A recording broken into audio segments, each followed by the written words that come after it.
Es un placer poder estar aquí otra vez en esta mañana. Quisiera agregar, mencionar que vamos a seguir con el tema en Josué capítulo 9. Hace varias semanas hicimos algo que Israel es engañado por los gabaonitas. Esta vez vamos a hacer la segunda parte del capítulo 9, comenzando con el versículo 16. Vamos a orar al dar inicio en esta mañana. Padre amado, definitivamente tú eres nuestro Dios, el único Dios vivo y verdadero. Tú mereces nuestra alabanza, nuestra adoración, nuestra obediencia, nuestra confianza. Abre nuestro entendimiento en esta mañana. Danos claridad sobre tu palabra y las aplicaciones para nuestras vidas. Te lo pedimos en el nombre de Cristo Jesús. Amén. Como mencioné, seguimos con la historia de los gabaonitas y su engaño para intentar preservar sus vidas. Fingieron llegar al campamento de Israel en Gilgal, cerca del río Jordán, desde muy lejos, y querían hacer una alianza con Israel.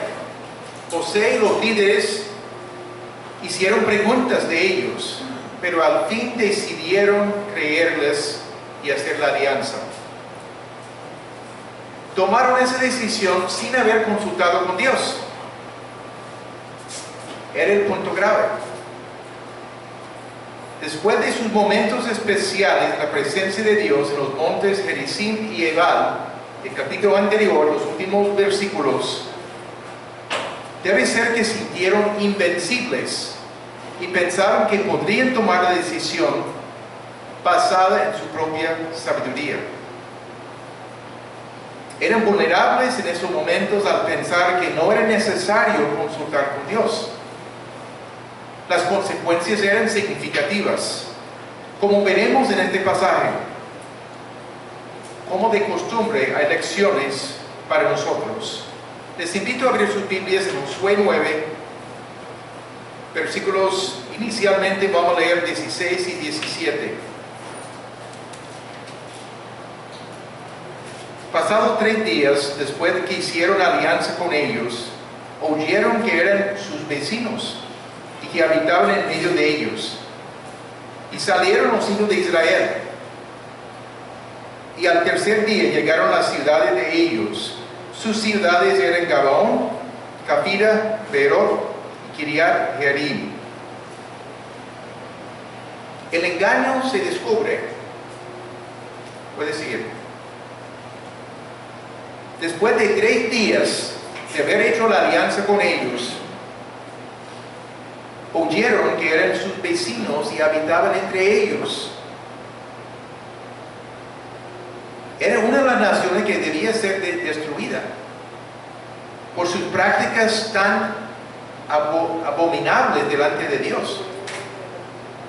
Enviaron a algunos a investigar y confirmaron las noticias.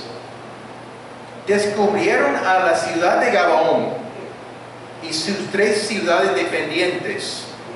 Los gabaonitas vivieron solo a unos 40 kilómetros de Gilgal, vecinos cercanos. La decisión de los líderes de Israel ante esta situación.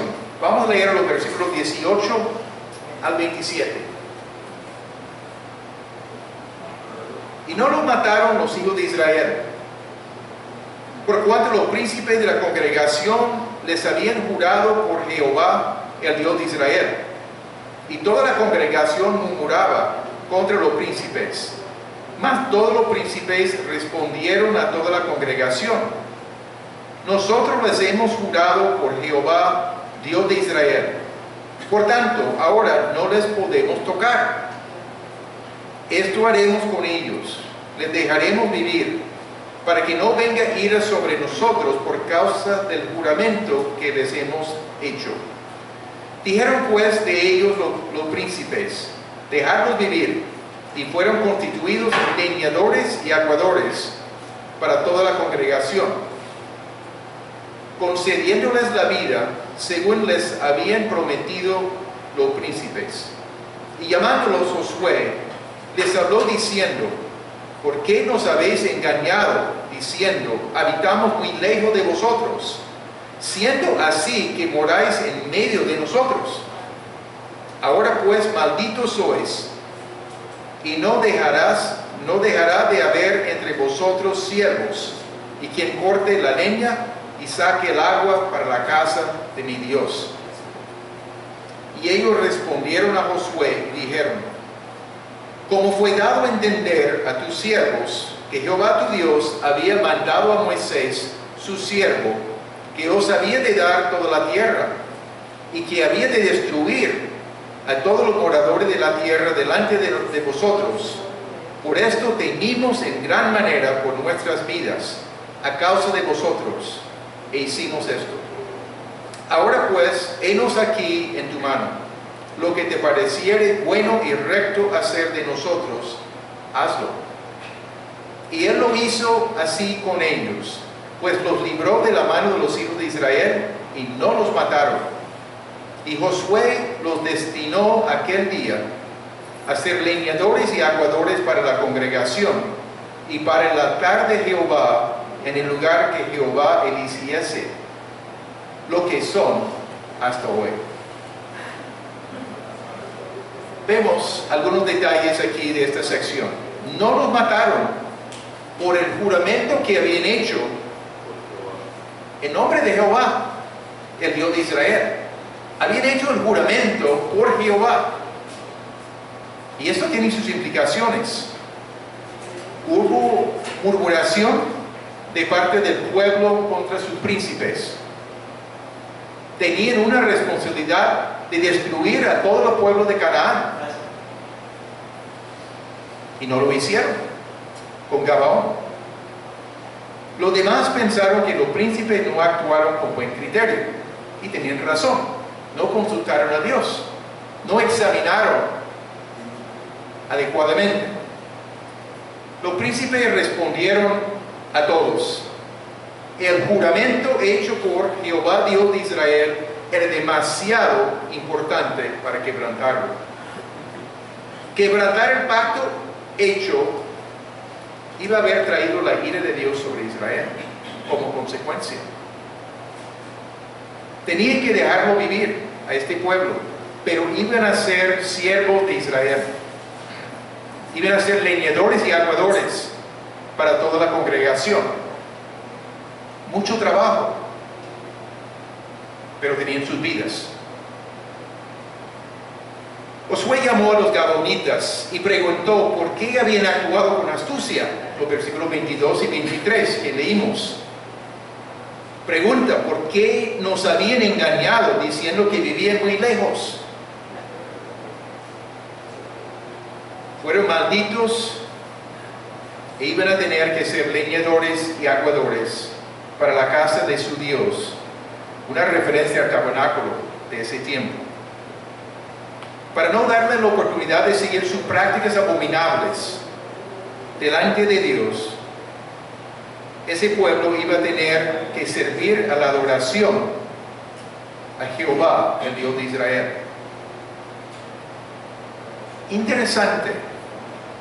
Para sustituir, para reemplazar sus prácticas paganas, prácticas abominables delante de Dios, iban a tener la oportunidad de aprender acerca del Dios Santo, el Dios de Israel. ¿Sigue? La respuesta de los gabaonitas es reveladora. Entendieron que Jehová había dado toda la tierra a Moisés e a Israel. Jehová, el Dios de Israel. Tenían la responsabilidad, Israel, de destruir a todos los moradores de la tierra delante de ellos. Están conscientes. En alguna manera escucharon las noticias de esto. Y según ellos temieron en gran manera por sus vidas. Y por eso actuaron con astucia. Habían dicho en el versículo 9 de este capítulo que llegaron por causa del nombre de Jehová, su Dios, y habían oído su fama. La palabra nombre habla de todo el carácter de la persona. En este caso, el carácter de Dios. Habían escuchado de la grandeza, la santidad, la perfección de este Dios de Israel. Por lo que vieron que hizo en Egipto, toda esa noticia riega las 10 plagas, la muerte en el Mar Rojo del ejército de Faraón, y al oriente del río Jordán, los reyes que fueron derrotados, estaban convencidos que era muy diferente. Jehová era muy diferente que los dioses conocidos. Decidieron alinearse con él, con el pueblo de él. ¿Cuánto entendieron en ese momento? No sabemos. Pero reconocieron algo, que ese Dios era suficiente para eliminar a todos los pueblos y darlo a ese terreno a Israel. Josué actuó como había dicho y fueron librados de ser destruidos por Israel. Josué los destinó a ser leñadores y aguadores para la congregación, siervos de ellos, y también para el altar en el lugar que Jehová iba a elegir como sitio permanente. En el futuro, el templo. Analicemos un poco más el concepto del juramento hecho por Israel con base en el nombre de Jehová. Esto es importante analizar esta importancia, este juramento, lo que significa. El Dios de Israel, el Dios nuestro, es un Dios santo. Quebrantar un juramento hecho en el nombre de Jehová es transgredir, blasfemar y hacer daño a la reputación de Jehová. ¿Sigue?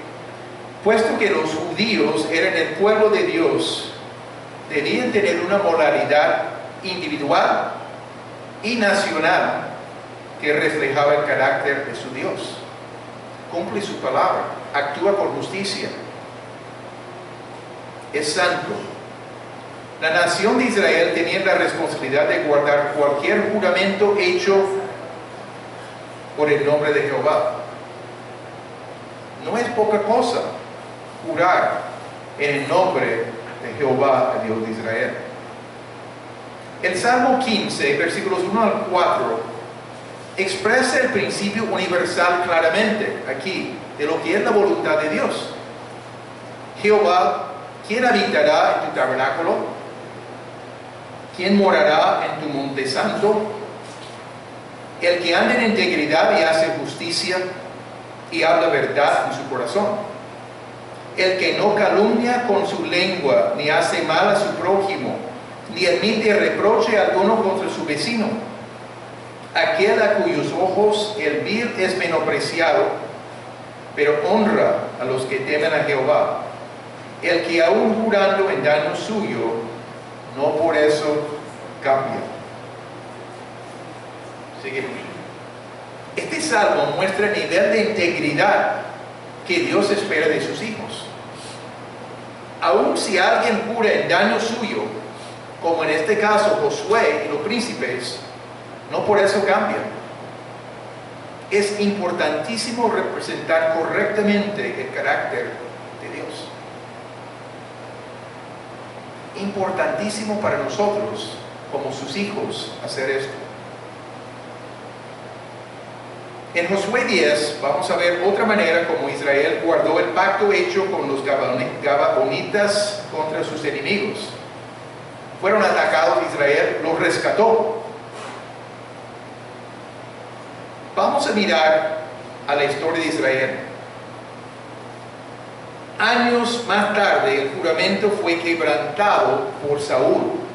El juramento hecho por Josué y los príncipes fue quebrantado por Saúl. Y vamos a ver las consecuencias. En 2 de Samuel 21, 1 a 2, dice así: hubo hambre en los días de David, cuando David ya era rey, por 3 años consecutivos. Y David consultó a Jehová, y Jehová le dijo: es por causa de Saúl, por aquella casa de sangre, por cuanto mató a los gabaonitas. Entonces el rey llamó a los gabaonitas, obviamente que se quedaron, y les habló. Los gabaonitas no eran de los hijos de Israel, sino del resto de los amorreos, a los cuales los hijos de Israel habían hecho juramento. Pero Saúl había procurado matarlos en su celo por los hijos de Israel y de Judá. Pero un celo equivocado, no un celo de acuerdo a la verdad. El texto dice que el hambre de 3 años era debido al plan de Saúl de exterminar a los gabaonitas. La hambruna era un reflejo de la ira de Dios contra el pueblo por las acciones de Saúl.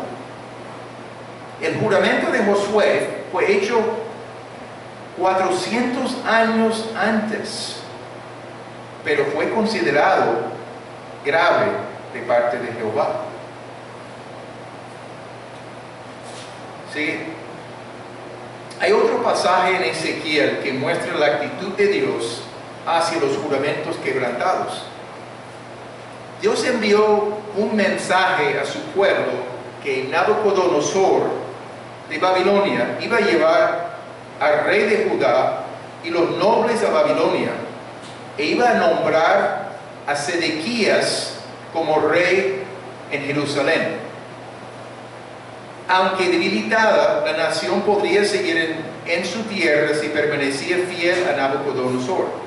Iba a llevar a los príncipes, a la gente de liderazgo del pueblo, pero dejar a alguien del linaje de Judá así como rey en Jerusalén. El pueblo debilitado, la gran mayoría en Babilonia, pero los que se quedaban podían tener paz por ese juramento que pidió Nabucodonosor, y Dios aprobó. A pesar de no tener poderío militar, el pueblo podría estar en paz. La voluntad de Dios era que Sedequías hiciera el juramento y el pacto con Nabucodonosor. Sin embargo, después de haber hecho el pacto, Sedequías se rebeló contra Nabucodonosor y pidió ayuda de Egipto. Dios consideró que era su pacto que se había quebrantado e iba a haber consecuencias para el pueblo y su rey. Ya todos iban a ser llevados en cautiverio, incluyendo a Sedequías. Vamos a leer, quería dar una explicación de lo que vamos a leer, porque es curioso entender lo que sucedió. Eso tiene varias diapositivas. Di ahora a la casa rebelde: ¿no habéis entendido qué significan estas cosas? Diles: he aquí que el rey de Babilonia vino a Jerusalén y tomó a tu rey y a sus príncipes y los llevó consigo a Babilonia. Tomó también a uno de la descendencia real e hizo pacto con él y le hizo prestar juramento, y se llevó consigo a los poderosos de la tierra, para que el reino fuese abatido y no se levantase, a fin de que, guardando el pacto, permaneciese en pie. Pero se rebeló contra él, enviando embajadores a Egipto para que le diese caballos y mucha gente. ¿Será prosperado? ¿Escapará él de el que estas cosas hizo? ¿El que rompió el pacto podrá escapar? Vivo yo, dice Jehová el Señor, que morirá en medio de Babilonia, en el lugar donde habita el rey que le hizo reinar, cuyo juramento menospreció y cuyo pacto hecho con él rompió. Y ni con gran ejército, ni con mucha compañía hará Faraón nada por él en la batalla. Cuando se levanten vallados y se edifiquen torres para cortar muchas vidas. Por cuanto menospreció el juramento y quebrantó el pacto, cuando he aquí que había dado su mano, y ha hecho todas estas cosas, no escapará. Por tanto, así ha dicho Jehová el Señor: vivo yo, que el juramento mío que menospreció y mi pacto que ha quebrantado lo traeré sobre su misma cabeza.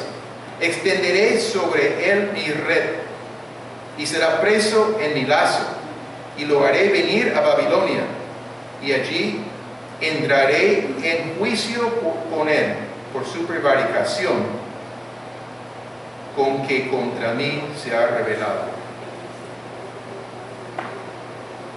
Claridad, la gravedad de lo que hizo Sedequías. Gravedad. Y había consecuencias para él. Sigue.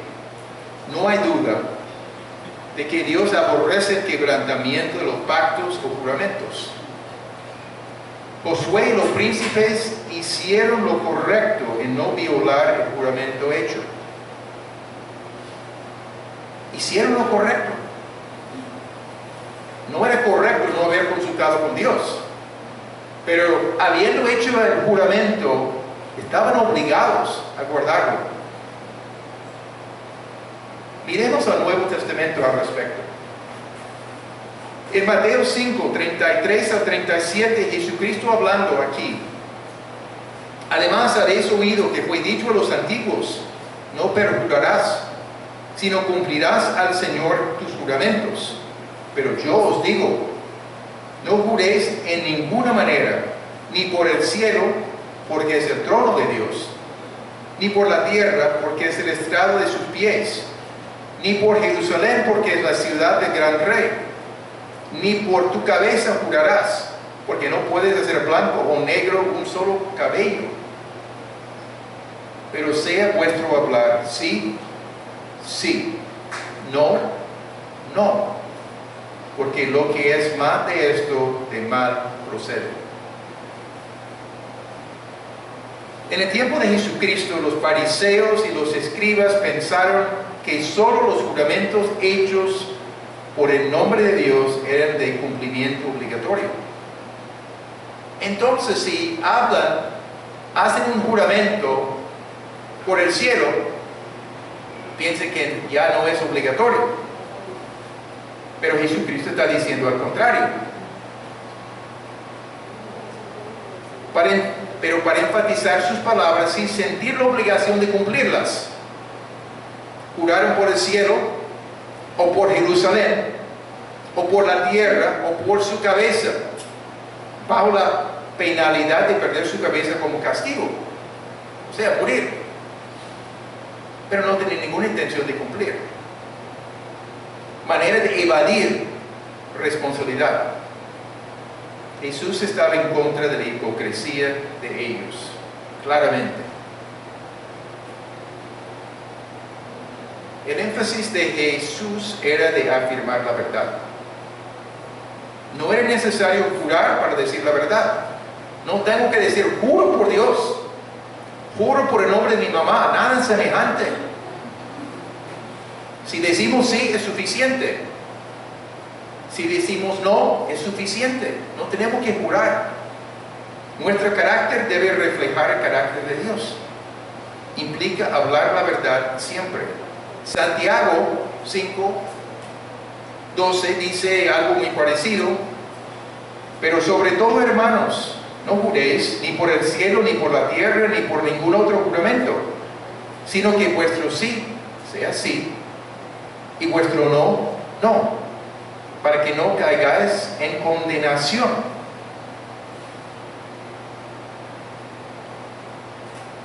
El Nuevo Testamento enfatiza la importancia de la integridad y honestidad. No debe ser necesario para jurar, para que haya confianza en el cumplimiento de la promesa o afirmación del plan de hacer ciertas cosas o de lo que hemos hecho. Necesitamos tener rectitud en estas cosas. Hablamos de algunas aplicaciones.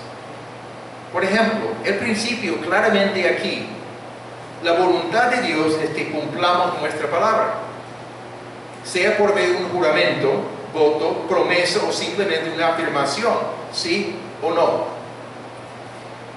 Para nosotros los cristianos, debemos reflejar el carácter de Dios para cumplir lo que decimos.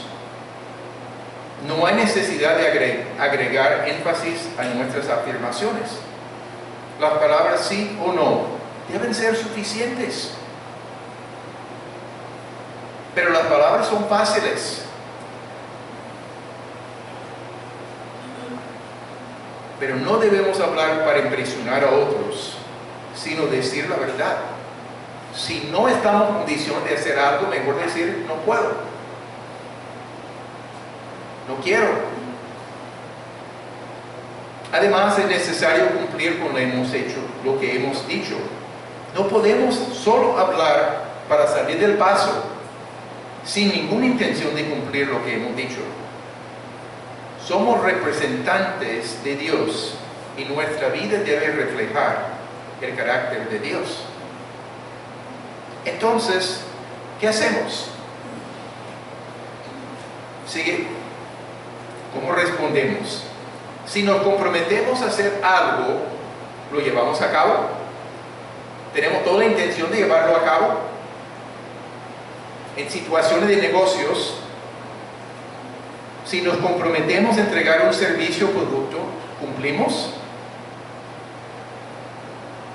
Si contratamos un servicio o producto, ¿somos puntuales en el pago? En cuanto a experiencias ministeriales, sigue. Si damos nuestra palabra para hacer algo, ¿cumplimos o permitimos que otras cosas interfieren? Pues yo pensé que podía hacerlo, pero realmente no. Bueno, hubo mucha complicación y no pude. Ocasionalmente hay algo de fuerza mayor, obviamente que puede suceder, pero uno se reporta, explica qué pasó. Otro, si nos comprometemos a llevar a cabo un estudio o hacer una visita, ¿cumplimos o lo tratamos como algo sin importancia? Son preguntas para cada uno de nosotros a analizar.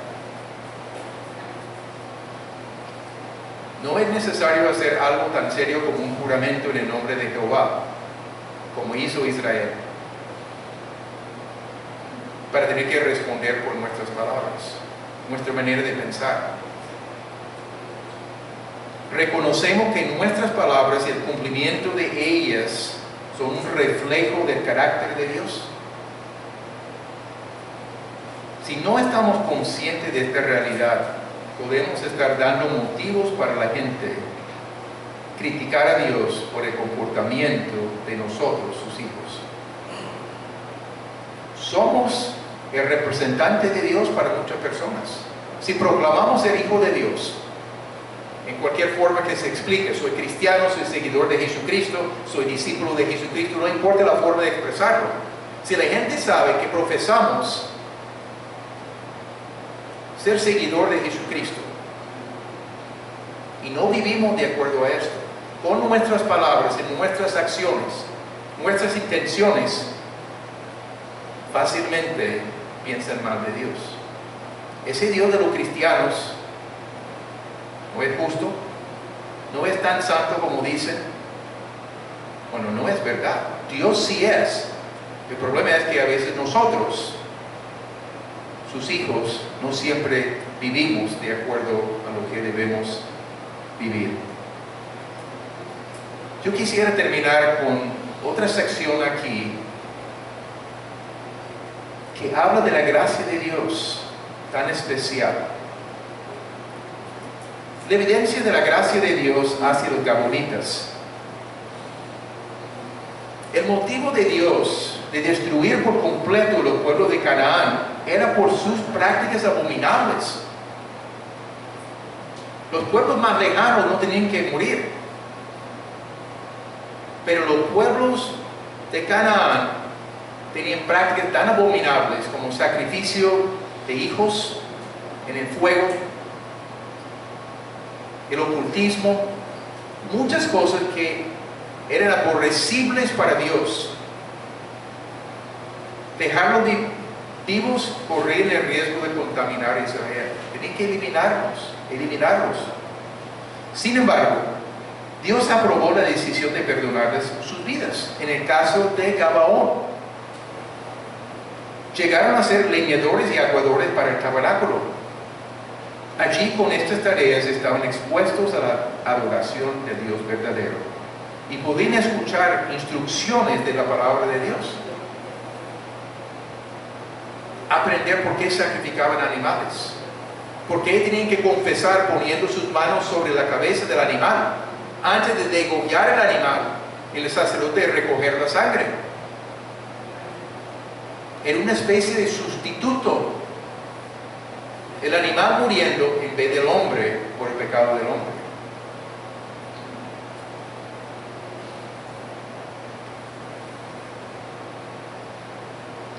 Esta realidad llegó a ser una bendición para el pueblo de Gabaón. Dios obró un gran milagro a favor de los gabaonitas en el capítulo 10, en una batalla de guerra. Israel lo defendió. Pero también Gabaón era entre las ciudades asignadas a la tribu de Benjamín. Algunos pasajes en Primera de Crónicas mencionan la genealogía de Saúl y se nota las conexiones cercanas con personas de Gabaón. Parece que los descendientes habían llegado a formar parte del pueblo de Israel. Había extranjeros que acompañaron a Israel cuando salieron de Egipto. Se convencieron del Dios de Israel en ese momento. Una gran multitud, dice en Éxodo, acompañó a Israel. Ahora mismo hay otro pueblo que se ha integrado con Israel. Así que posteriormente el tabernáculo fue puesto en Gabaón.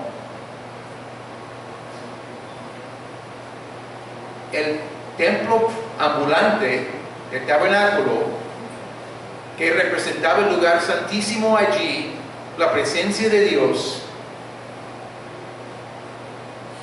fue puesto en Gabaón en un tiempo. Lo que dice el texto ahí en 2 de Crónicas 1:3, fue Salomón y con él toda esta asamblea al lugar alto que había en Gabaón, porque allí estaba el tabernáculo de reunión de Dios, que Moisés, siervo de Jehová, había hecho en el desierto.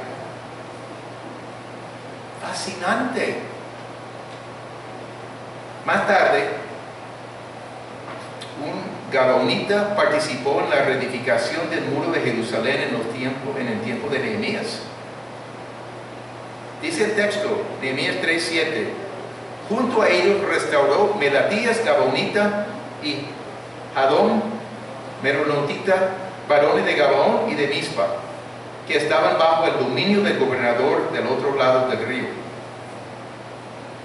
Participante defendiendo a Israel en levantar, edificar el muro.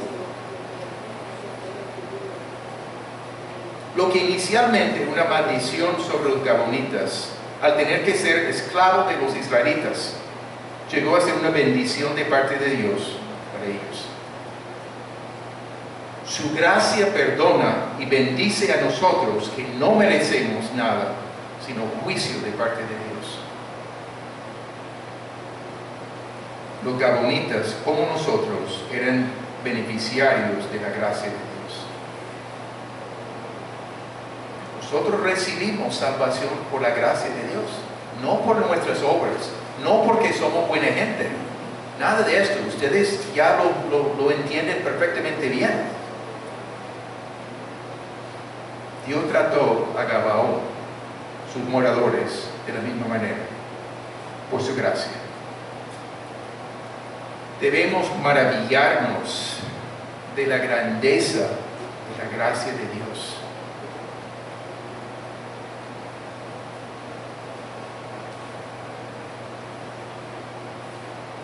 Incluye a todo el que se acerca a Dios en arrepentimiento y fe en el Señor Jesucristo.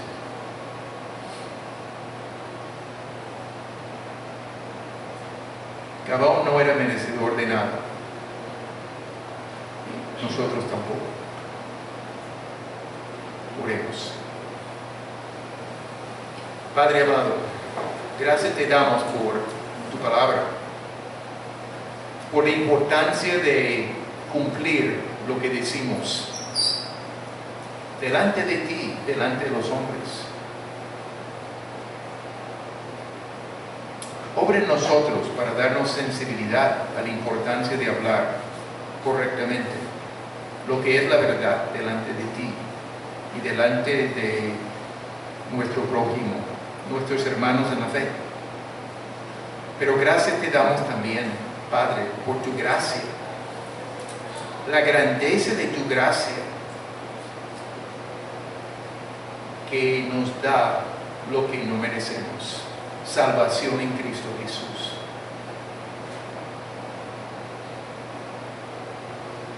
Guíenos, Padre, en el día de hoy, de seguir pensando en estas dos cosas, para reconocer en nuestros corazones la importancia de adorarte y obedecerte, y ser un pueblo fiel a lo que tú nos has mandado hacer. Queremos reflejar correctamente el carácter tuyo. Necesitamos tu gracia para hacerlo, pero estamos convencidos que tú nos has dado provisiones para poder cumplir. Te lo pedimos en nombre de Cristo Jesús. Amén. Dios les bendiga.